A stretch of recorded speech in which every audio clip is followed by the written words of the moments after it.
Hello, welcome to Senior Moments, the podcast where we discuss the good, the bad, and the truly ridiculous parts of aging.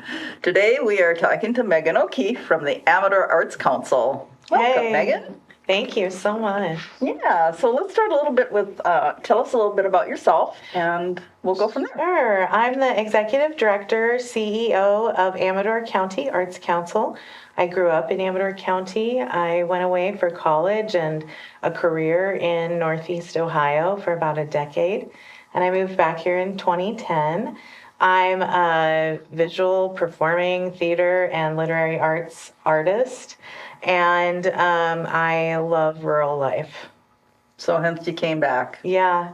Yes, and I also have a degree in biology from Oberlin College, and I'm also a graduate of Pacific Conservatory of the Performing Arts in Santa Maria, California. Oh my, that's really impressive.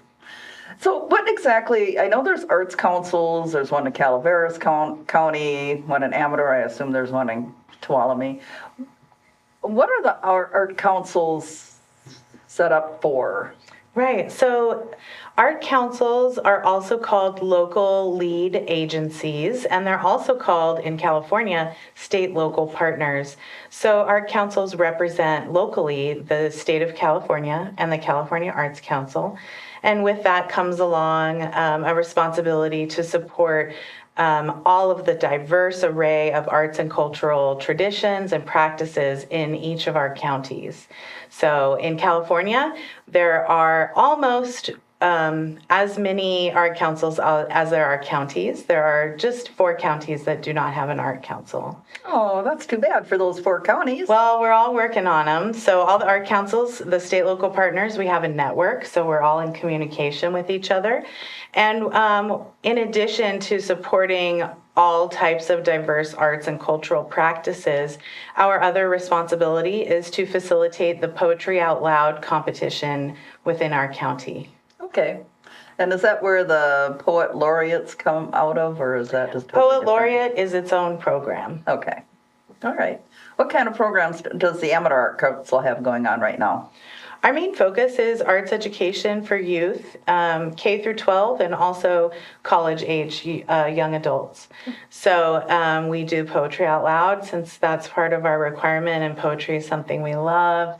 We also teach K through 6 visual arts classes in all of the public schools in Amador County. And this year we're expanding to additionally serve the junior high kids by providing them with arts education exposure and bringing them down to the Crocker Art Museum. Oh, that'll be wonderful. Yeah, we also have a grant right now that allows us to provide arts education, mostly music and dance, to kids who are 5 and under. Oh, that is great. Mm-hmm. Yeah. All right, so we wanted to talk about art and the senior brain today. Can you tell me a little bit about the benefits of art and the senior brain? Yeah, I am definitely not a scientist, and I just want to say there are oodles of scientists all over the world in all different types of science who are studying the impacts of the art, all kinds of art, and how it benefits us throughout all stages of our life. And what these researchers are finding is that as you age, engagement in art and creative activities helps support your brain throughout the aging process. And, for kids, we see that the arts increase their test scores across all subjects. In seniors, research has shown that engaging regularly in art and creativity increases your test scores in the doctor's office. Okay. So your hand-eye coordination, it can impact your speaking, your physicality. It keeps you more balanced physically. It also supports cognitive health and positive behavioral health. Okay. I am fairly familiar with Music and Memory program, and I think everybody's seen the videos on the internet where someone can't speak and they're in a wheelchair and they have headphones put on them, and after listening to music for 20 minutes, all of a sudden they start singing along with the music, they get a little more verbal. Does that translate do you know if that translates into other types of creative endeavors? So if I like to play with clay, for example, am I going to get the same kind of benefits as I do that they see with the music and memory? Well, not being a scientist and not having studied the brain, I have a sense, though, that, if you want to advance your speech or anything tied to hearing, engaging in an art that stimulates that part of your brain, as in music would, that's going to help you with speech and hearing. Engaging with clay may not have the same measurable benefits in terms of vocalizing or developing speech, or retraining your brain to speak. However, just engaging in any type of creative activity reduces blood pressure. It puts your immune system back on track. It kind of gets your cells back in alignment. So anytime you're engaging with a creative exercise, it supports overall wellness, health, and well-being. I have not seen a study that shows that engaging with clay supports sustained language development, but I also wouldn't be surprised. I know I have seen studies where singing in choirs, for example, has helped seniors sustain their muscles in their mouth and their brain-mouth connection, so they have been able to sustain their speech and even increase or gain back some speech that they had lost. So there's definitely research about that. And what I would recommend to your listeners is go to the National Institute of Health and just online do a little search in their bar and find out how many different departments they have working on art and aging, they are doing a fascinating research. And also, it's important to note that outside of the United States, most places, doctors prescribe art engagement because of those measurable benefits. So you may have, in another country, you would have a doctor say, we want to work on sustaining the speech ability that you still have after your stroke, for example. Okay. I want to prescribe that you join this choir. That's going to help you sustain that speech. Now, if you had a different problem, like perhaps you had some movement challenges after, again, a stroke or maybe even a surgery, you may have a doctor prescribe movement and dance, specific dance, as opposed to just lifting weights. Okay. That creative engagement stimulates your brain in a more supportive way that provides better results than just lifting weights. All right. Yeah. That's really good to know. So I also think that having a doctor prescribe doing that might help get a senior over some barrier. Let's say they're a senior that never did art before, and that they might be thinking, I can't do this, or, I don't want to do it. But having the doctor prescribe it might encourage the person to actually do it and then find out that they receive the same benefits, whether they're Picasso or, somebody less talented than that. So, yeah, I think that's great. Yeah, it's pretty fascinating what the research shows. You could also find more information about the research by going to the National Endowment for the Arts. And if you can't find research that you want, you could also contact Amador County Arts Council. We'd be happy to put you in touch with it. But there's just a plethora of scientific research supporting how the arts keep you healthy throughout all stages of your life. So, one of the most important things that this research shows is that whether or not you're good at art has no bearing on those benefits. That is amazing. It's the engagement in the art. It's the letting go and being creative, experimenting, creating unique solutions in the moment. Just being creative. It is about the process and not the product especially when we're talking about the health benefits. One of the things that I read was that it helps both sides of the brain engage more harmoniously. So I think that getting more brain engaged is a good thing. I totally agree with you, and that's what I've seen with my students over the years. I've been teaching art. I've been a teaching artist for the last 23 years. I've had students age 0 to 100, and what I find is that when they really just let go and get engaged with creativity, they develop both sides of their brains, and then the connections between both aspects of their brains get more vibrant. And what happens is you have a more well-rounded team player who is happier and more satisfied with their life. That was another thing that I found because I did a little research before we talked today, so I could at least have some idea what I should talk to you about. And the thing that I found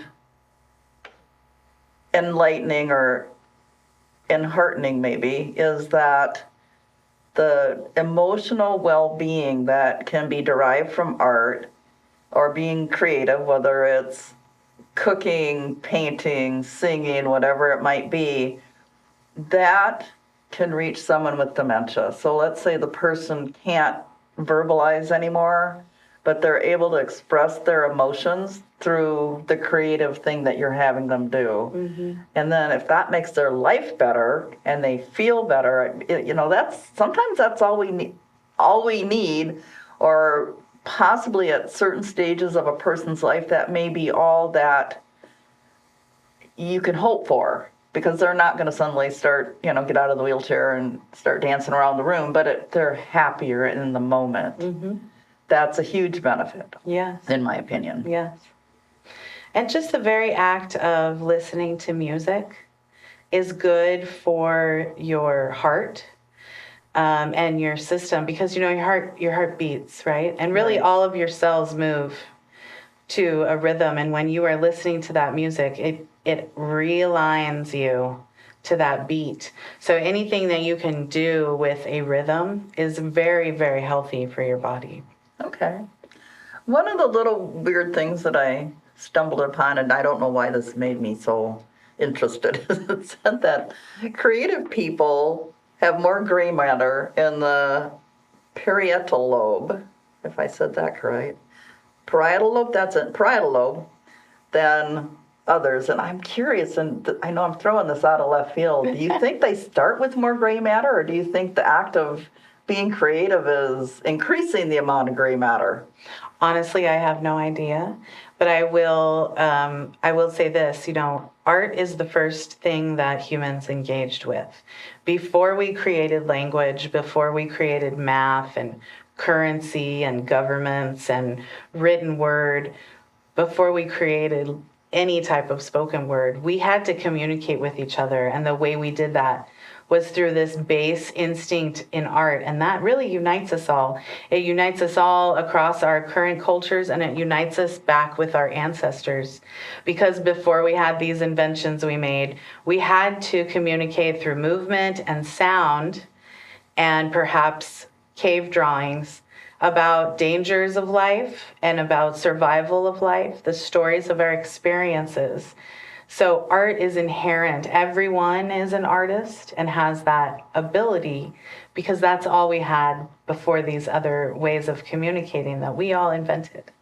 So, as an art council, we support everyone's creative practice, and we are happy to go into a discussion exploring how, indeed, everything is related to creative thinking and art. Sure.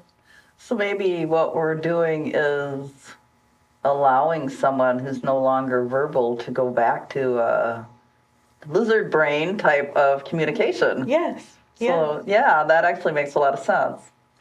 The other thing that I looked up, and I don't think I can find it now. I think I'm losing it again. This is my Senior Moments podcast, and I do tend to have senior moments in them. Oh, now, see, I remember.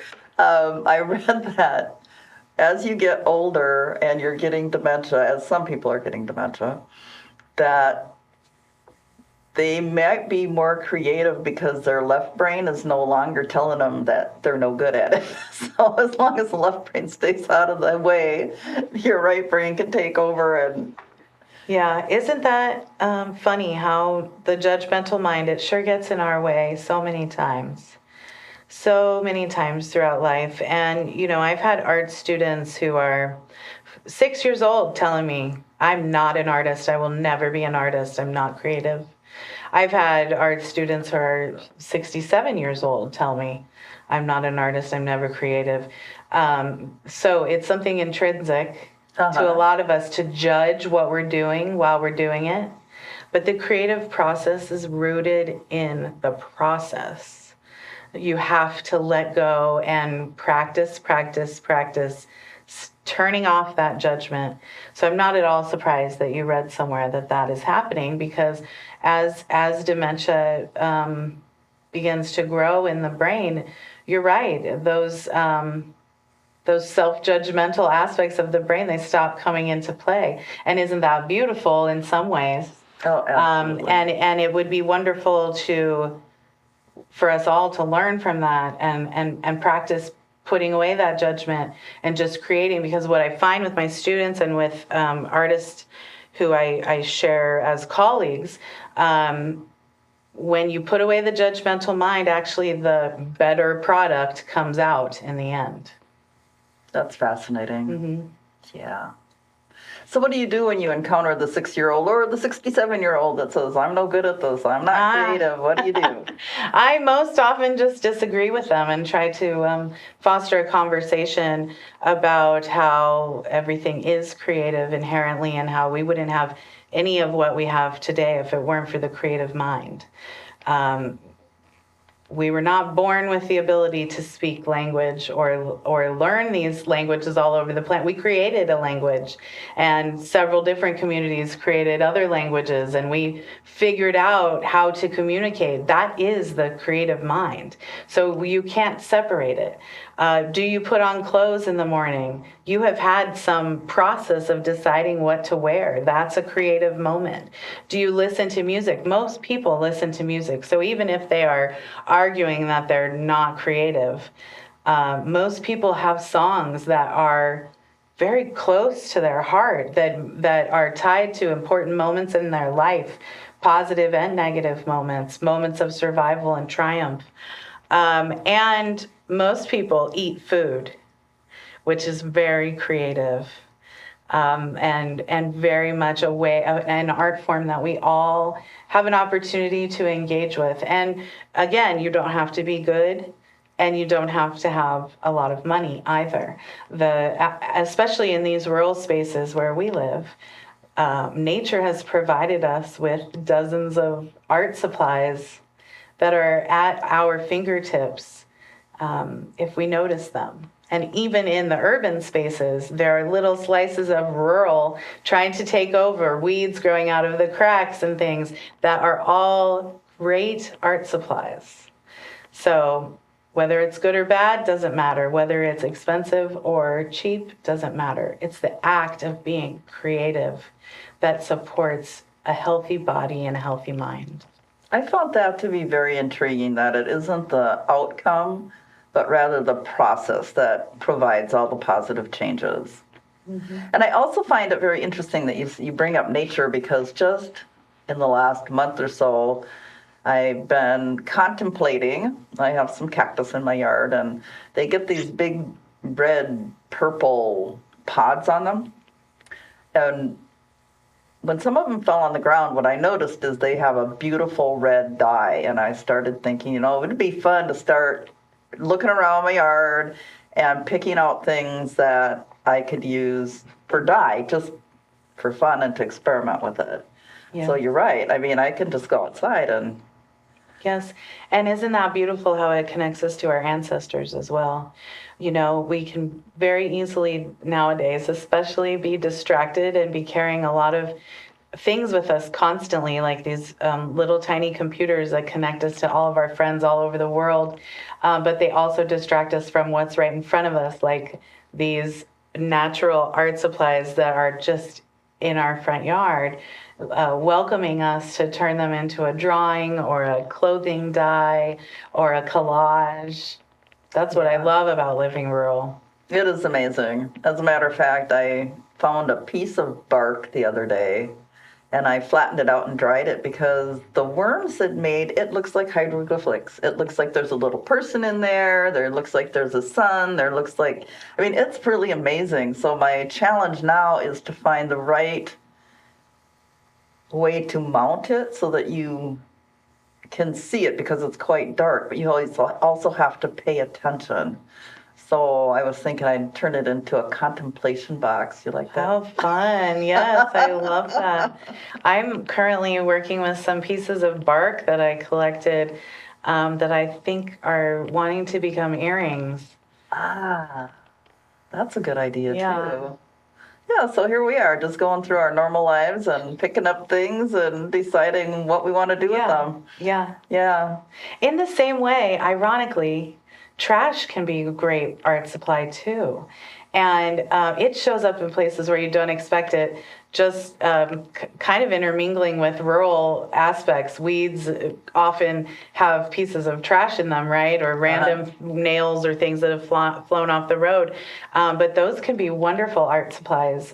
It is such fun to walk around with the intention of finding random things and the hope to use them in an art piece. Absolutely. That is another thing that I read when I was preparing for today, and that is that the creative process prepares your mind for solving future problems. It does. So that I found that fascinating. It does. Several years ago, Boeing, the company, did some research on their own employees, and it was related to their employee satisfaction research that they were doing. So what they found through this research was that the employees they really wanted to take a closer look at the most satisfied employees. Okay. Nearly 100% of them have their own outside of work artistic practice. Interesting. No, they are not rock stars. Maybe they aren't even that good. But they all are sustaining a creative practice of one sort or another, and they are highly skilled, highly successful engineers and scientists who really attribute their satisfaction and scientific success in part to their creative engagement. They really do, the arts really do stimulate both sides of the brain. And I, even in my own story, I remember when I decided after acting school that I wanted to get a bachelor's in biology. Many people said, well, that doesn't work. That doesn't make sense. How can you do this? But when I learned about biology, it made perfectly fine sense. And it has been a good fit for my brain because any artistic project or team needs good organization and a good thought out plan for that process if you're going to execute it. So, and the other thing I found is a lot of successful artists really rely on either a degree like in biology or in the sciences or in business, which is, again, not very artsy way of thinking. But it helps them in their arts career and their arts practice. I was fascinated to find out that math and fractals play a big part in programs like Adobe's Illustrator and Adobe's Photoshop. And I'm sure there's other programs, not intending to promote Adobe, it's just what I use. But I was never all that interested in math, and once I found that out, I went, this is really intriguing to me that we're using math to create all these shapes. It's really intertwined, and it made me want to actually go back and do some math, which I haven't done, but it's a thought. And music is straight up math. Oh, absolutely. And you really can't. And I started studying piano when I was 6. You can't. I don't know how to separate them. Maybe someone can. But to me, thinking in music is the same as thinking in math, and vice versa. And similarly, so a lot of things you do in visual arts can be tied to chemistry. Watercolor is chemistry, and there are other aspects to painting that can be very chemistry based. So they fit perfectly for me. Yeah, it sounds good. So I'm not sure where we go from here. Let's see. We've talked about right lane, left lane, and left brain, and our emotional benefits of art. Have you had, well, you did mention you've had some experience working with seniors? Yes, yeah, absolutely. Even as a kid, I used to volunteer at the senior center and at Kit Carson and Jackson performing. I would go there a few times a year and perform for the folks at both of those places. And then as a teaching artist, I have over the years had several students that are seniors. I enjoy working with all the age groups. So I especially love multi-generational classes. That's what I was going to ask you. First of all, how have you found the difference between teaching someone young as opposed to somebody old? And then after that, I was just going to ask you about how about if you put them together? So let's talk about that. For me, my philosophy is to lead with the heart and to provide human-centered leadership that empowers everyone to engage in the decision-making process. So my classes are about nurturing the creative child and creative senior in every person. And that's really just how I lead in general. I want to work by connecting with people and going down a creative path together as equals. And that has worked for me throughout all the different age groups, especially with teenagers, but also especially with seniors. When I was in my 20s, there were some challenging teaching moments when I was working with seniors who were far wiser and more skilled than and I looked up to them a lot. And creating a safe space for us to be equals is the key to my teaching artistry. Absolutely. Whether you're 0 or 100, we're going to be equals and we're going to go on a creative journey together. Multi-generational classes are beautiful because of that element, that they can be challenging for people. Some people are not ready or don't have the patience that day to be in a class with a 5-year-old, and that's okay too. Sure, that I did. In my mind, I'm seeing this really cute little scene of a little kid over here, and they're helping an older person over here, and then the older person helps them with something else, and it kind of goes back and forth where they feed into each other. So what this little guy can't do, the older person can, and what the older person might not be able to dexterily do anymore, the little person can help them with that. But I can also see where some kids are just going, leave me alone. It has to be a mutual agreement, to come into the space together and meet each other where we're all at from different places. But when you're working on really devised art creation with a group of people who, especially, they typically don't identify as artists, but they've made the decision to come to my class, be creative for a day, and be with people outside of their generation. Magic is what happens when you meet each other at the heart and wherever you come from. Well, that is absolutely wonderful. So thank you for coming on the show today. I really appreciate it. Why don't we let people know who you are again and how they can get a hold of you if they'd like to come and find art. Sure. I'm Meghan Joy O'Keefe, and everyone is welcome to call me Mojo. I love that. I'm a lifelong artist, and I think art is part of every single instant of every being's life and day. I am the Executive Director and Chief Executive Officer of Amador County Arts Council, the state local partner serving Amador County in North Central California. And you can reach us at 209-256-8166. And you can visit our website, amadorarts.org. Wonderful. Thank you again. Thank you.